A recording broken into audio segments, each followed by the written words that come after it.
तो दोस्तों, आज का सफ़र शुरू होता है देहरादून रेलवे स्टेशन से। मैं और मेरे जीजाजी एग्ज़ाम के सिलसिले में चंडीगढ़ के लिए निकल रहे थे। रात का समय और हमारे लिए सामने एक लंबा सफ़र। ट्रेन हमारे लेट हो चुकी थी, तो हम भागते भागते अमृतसर एक्सप्रेस ट्रेन में बैठ जाते हैं। और रात काफ़ी हो चुकी थी, इसलिए सफ़र के दौरान हमने थोड़ा आराम करने की कोशिश की।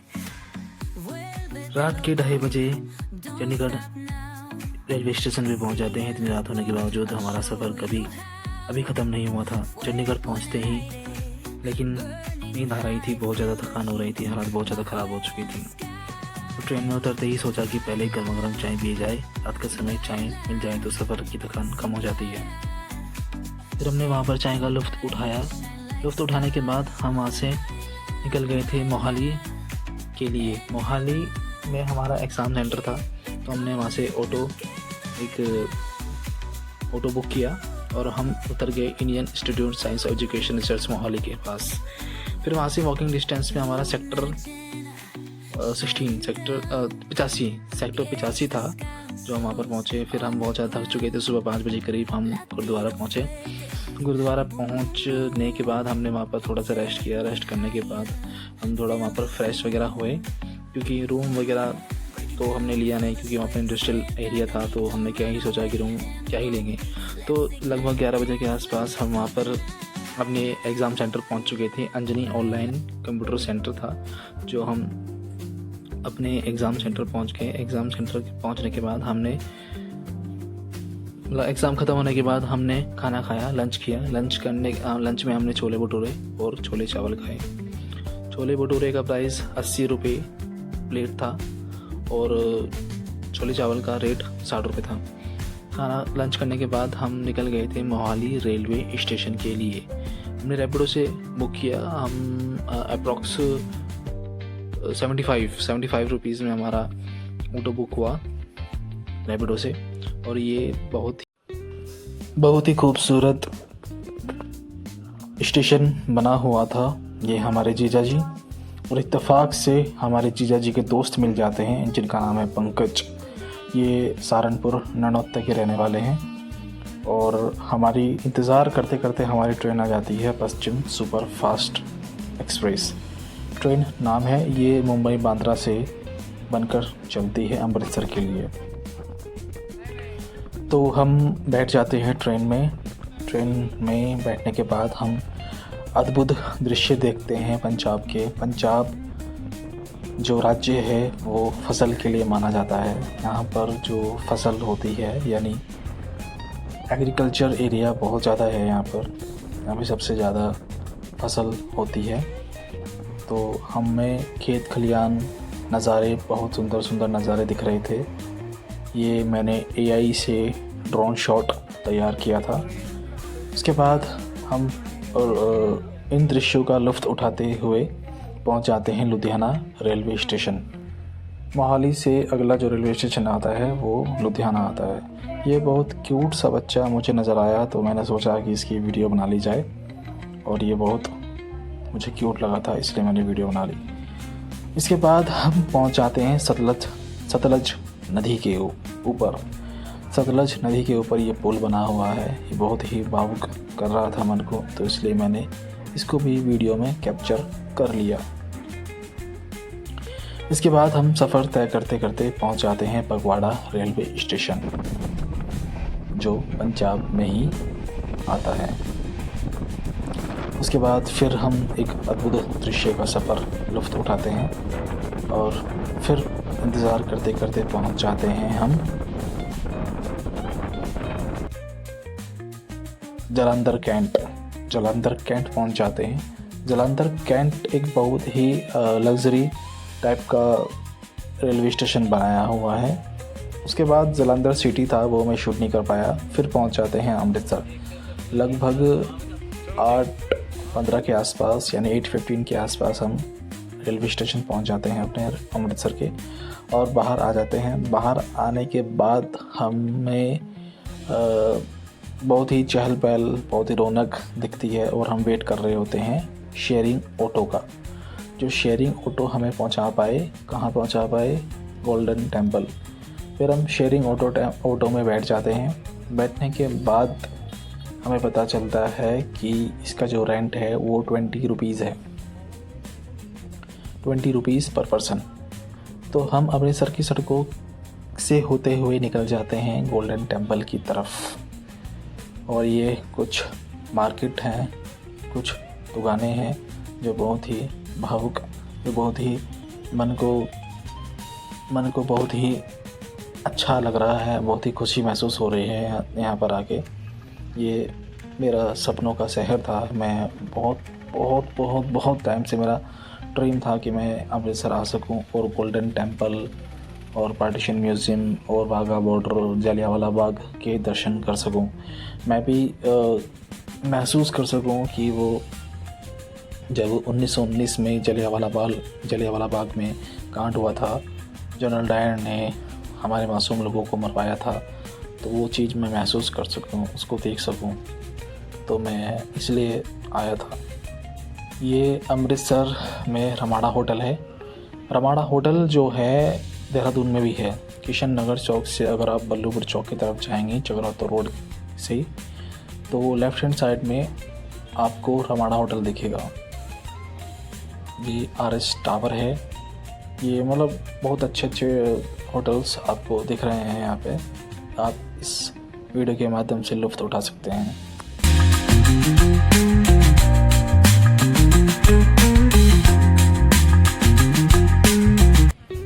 हम एंटर हो जाते हैं पार्टीशन म्यूज़ियम की गेट पर। तो जो ऑटो वाला भाई साहब है हमें उतार देते हैं पार्टीशन म्यूज़ियम के सामने। तो अभी हम खड़े हैं पार्टीशन म्यूज़ियम के पास। ये जगह सिर्फ म्यूज़ियम नहीं है, यहाँ की 1947 के पार्टीशन से जुड़ी बहुत सी यादें, कहानियाँ और लोगों के दर्द और महसूस को किया जाता है। दिल में शायद इस जगह को देखने का एक अलग ही एक्सपीरियंस हो, लेकिन रात की खामोशी और लाइट्स के बीच में यहाँ खड़े होकर हिस्ट्री और भी गहरी महसूस होती है।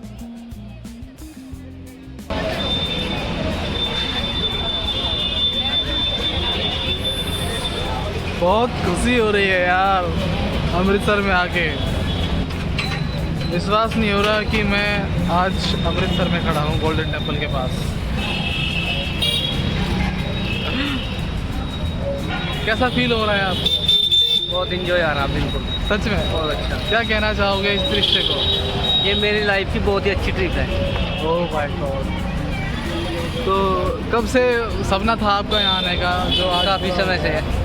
मेरी मतलब सही कह रहे हो। मेरा भी बहुत समय से सोच रहा था कि अमृतसर आ सकूं। आज फाइनली ये अवसर हमें मिला है और आज यहाँ पर आ पाए हैं इनकी वजह से। इनकी thank you so much my जीजू। अब हम यहाँ से गोल्डन टेम्पल की तरफ पैदल निकल रहे हैं। अमृतसर की रात में चलने का अपना ही एक चार्म है। सड़कों पर रोशनी, आसपास की आवाज़ और हर तरफ एक अलग ही एनर्जी। जैसे जैसे हम गोल्डन टेम्पल के पास पहुंच रहे थे, माहौल बढ़ता जा रहा था। यहाँ की गलियाँ, यहाँ की सड़कें, यहाँ की दुकानें में एक तरफ अमृतसर की पुरानी विरासत नज़र आती है और दूसरी तरफ डेवोटीज की स्पिरिचुअल एनर्जी।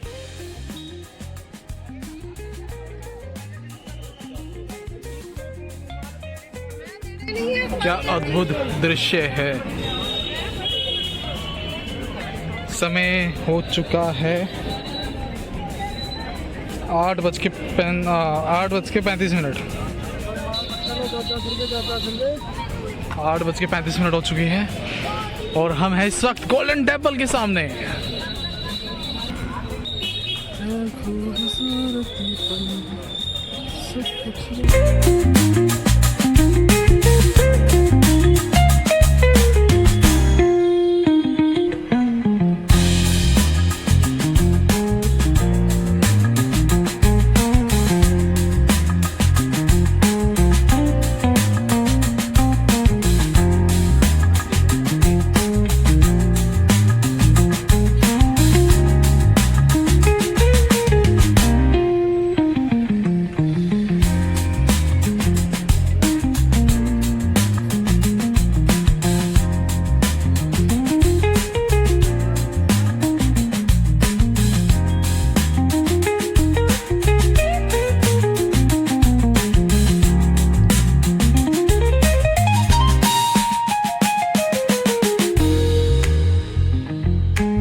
दोस्तों, लगता है हमारी मंजिल अब ज़्यादा दूर नहीं है। आपको भी शायद हमारे सामने गोल्डन टेम्पल की रोशनी दिखाई दे रही हो। सच बताऊं, इतने रास्ते पैदल चलने के बाद जब पहली बार गोल्डन टेम्पल की झलक दिखाई देती है तो फीलिंग अलग ही होती है।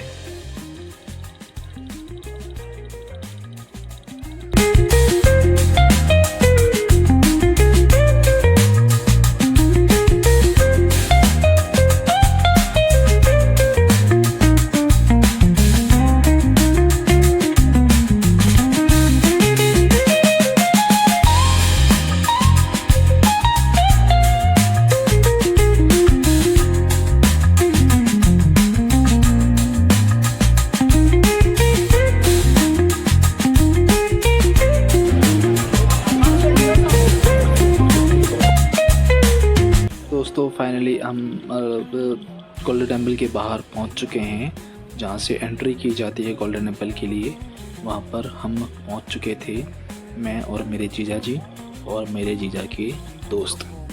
ये प्राचीन श्री शनिदेव मंदिर है जो 1761 में बनाया गया था। तो 1761 से ये मंदिर भी यहाँ पर विराजमान है। आज भी ऐसा लगता है कि जैसे कि खुद स्वयं शनिदेव महाराज जी यहाँ पे खड़े हों।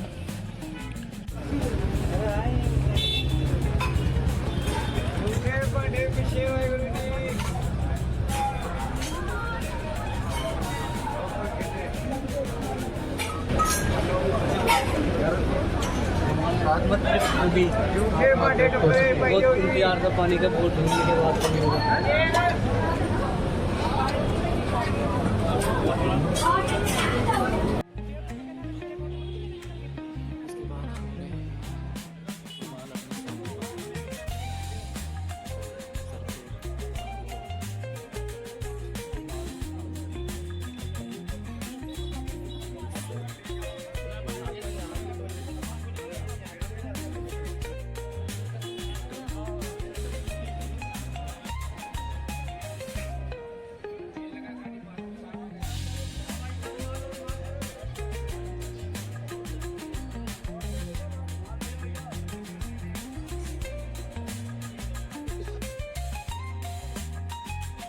जो हमारे साथ हमारे जीजा जी के भाई थे, दोस्त थे, वो कुछ मंदिर के बारे में कुछ बताएंगे।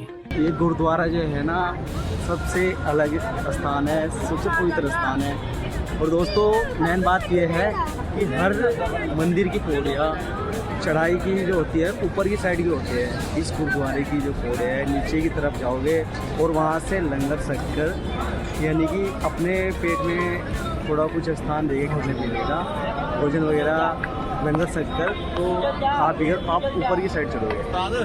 दोस्तों, आखिरकार हम पहुंच जाते हैं गोल्डन टेम्पल के सामने। यहाँ आते ही जो सबसे पहली चीज़ महसूस होती है वो होती है शांति। बाहर शहर की चहल पहल है, लेकिन यहाँ पहुँचते ही माहौल जैसे बिल्कुल बदल जाता है। रात की रोशनी में गोल्डन टेम्पल का दृश्य सच में बेहद खूबसूरत होता है।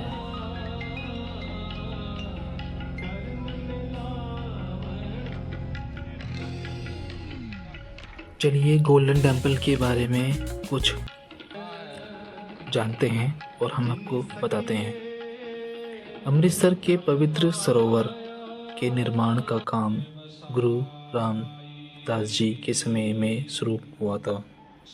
बाद में गुरु अर्जन देव जी ने सरोवर के बीच हरमंदिर साहिब के निर्माण को आगे बढ़ाया। 1604 गुरु अर्जन देव जी ने गुरु ग्रंथ साहिब को हरमंदिर साहिब में स्थापित किया। बाबा बुद्ध जी को पहला ग्रंथी नियुक्त किया गया।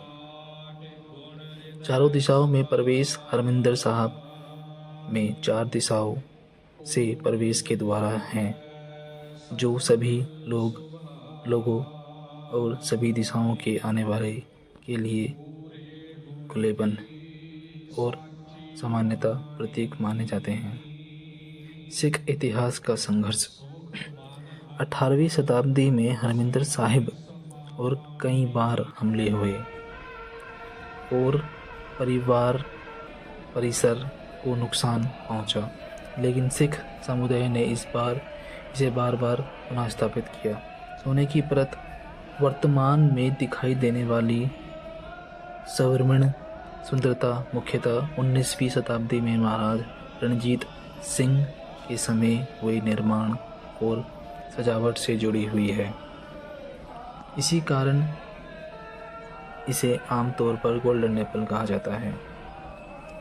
आज श्री हरमिंदर साहिब सिख धर्म के सबसे महत्वपूर्ण तीर्थ स्थलों में से एक है और प्रतिदिन बड़ी संख्या में श्रद्धालु यहाँ दर्शन की सेवा में आते हैं और यहाँ पर 24 घंटे लंगर चलता है।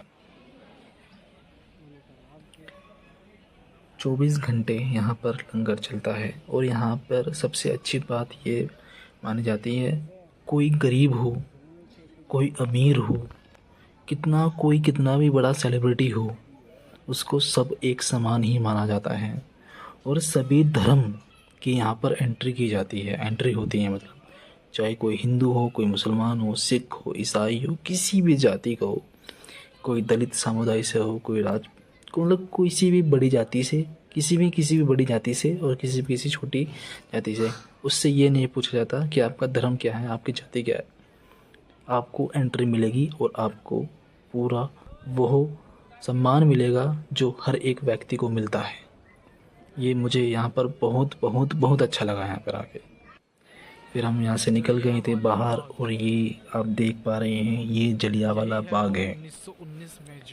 इसकी हिस्ट्री में आपको अगले पार्ट में, अगले एपिसोड में दिखाऊंगा कि हमारे फ्रीडम फाइटर, हमारे अमृतसर के मासूम लोग जो बदतमीज़ जनरल डायर ने मारा था, मरवाया था, मजबूर किया था हमारे लोगों को सुसाइड करने पर, वो कल सुबह आपको दिखेंगे। मतलब कल सुबह हम देखेंगे। फ़िलहाल के लिए हम जा रहे हैं रूम में, एक रूम लेंगे यहाँ से थोड़ा सा नज़दीक ही, किसी ने बताया था कि रूम है और ये रूम का दृश्य है। लगभग 3 बजे के आसपास मेरी नींद खुली थी। 11 बजे हमने रूम ले लिया था। 500 रुपये में रूम मिला था, एसी विद एसी रूम था 500 रुपये में। 3 बजे का दृश्य है। ये मंदिर की मीनारें आपको देख पा रहे हैं और सुबह आपको मैं दिखाऊंगा अद्भुत दृश्य गोल्डन टेम्पल के भी और जलियांवाले बाग के भी।